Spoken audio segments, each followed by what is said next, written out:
Cette jeune femme, enceinte de jumeaux, a été adressée au Centre de dépistage, diagnostic et investigation anténatale, le DIAN, au sein de la maternité du CHU.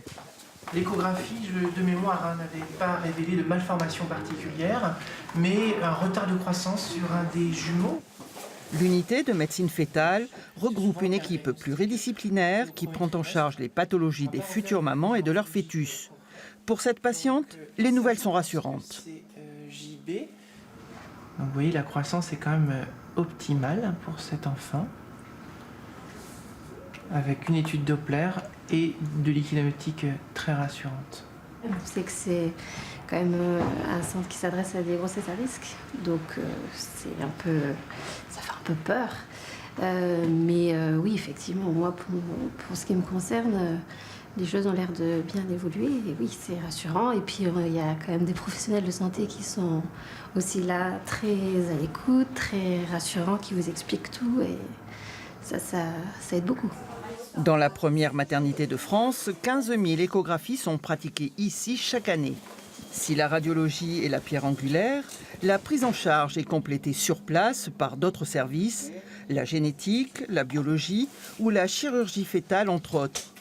Grâce aux progrès techniques, les limites sont toujours repoussées. Comme par exemple une IRM fœtale qui peut se réaliser à partir du second trimestre de la grossesse et qui permet parfois d'affiner certains diagnostics, que ce soit une pathologie malformative, une pathologie infectieuse, un souci au niveau du fœtus en rapport avec une pathologie maternelle.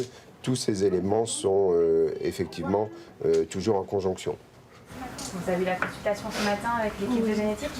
Ouais, vous ont bien expliqué. Je sais que vous avez déjà eu ce type de prélèvement. Ce centre expert de Nouvelle-Aquitaine enregistre plus de 1000 consultations et plus de 500 prélèvements par an.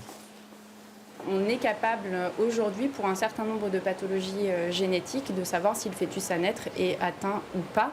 Et puis les progrès de l'échographie font aussi qu'on dépiste plus de malformations en anténatale. Et quand il y a des malformations chez le fœtus, effectivement, on nous demande d'intervenir pour savoir si on a une idée du syndrome qui pourrait être à l'origine de ces malformations et pour prescrire certaines analyses génétiques. L'avenir de la médecine fœtale passe par 3 axes. La radiologie, la génétique et l'intelligence artificielle. Et on prolonge ce reportage avec notre invité, le docteur Frédéric Coët-Leven. Bonjour, vous êtes Bonjour. le coordinateur de ce centre unique en Aquitaine. On a l'impression qu'il n'y a pas de limite. On peut opérer les fœtus de plus en plus. Effectivement, la médecine prénatale et la médecine fœtale bénéficient d'un essor majeur qui est lié au développement des techniques de génétique, de radiologie, d'échographie. Et ce centre de médecine fœtale, le centre DIAN, c'est un acronyme pour dépistage, diagnostic et investigation anténatale, permet de regrouper, de rassembler les différents professionnels de la médecine fœtale. Alors, quelles sont les pathologies qu'on peut traiter justement ? Alors, on peut donc diagnostiquer des pathologies, mais comme vous le dites, on peut également traiter. Et c'est une des forces de ce centre DIAN, c'est le développement de la médecine fœtale dite interventionnelle, qui permet une approche thérapeutique du fœtus. Je parle notamment des fœtus en situation d'anémie ou dans les grossesses gémellaires, avec des fétoscopes, des techniques invasives pour pouvoir détruire des vaisseaux qui sont responsables d'un déséquilibre entre les deux jumeaux. Et donc, ces techniques qui se développent sont diligentées et organisé au centre DIAN. Donc il y a des techniques, il y a des parents, des couples qui viennent vous voir aussi. Comment sont-ils accompagnés ? Voilà, c'est des couples qui viennent de toute la région, qu'on accueille au centre DIAN. Et là encore, une des forces de ce centre, c'est de pouvoir, mutualiser et regrouper autour du couple différents professionnels, acteurs de la médecine fœtale. Je pense notamment aux généticiens, aux imageurs, aux échographistes, aux pédiatres et spécialistes d'organes, qui en instant T, en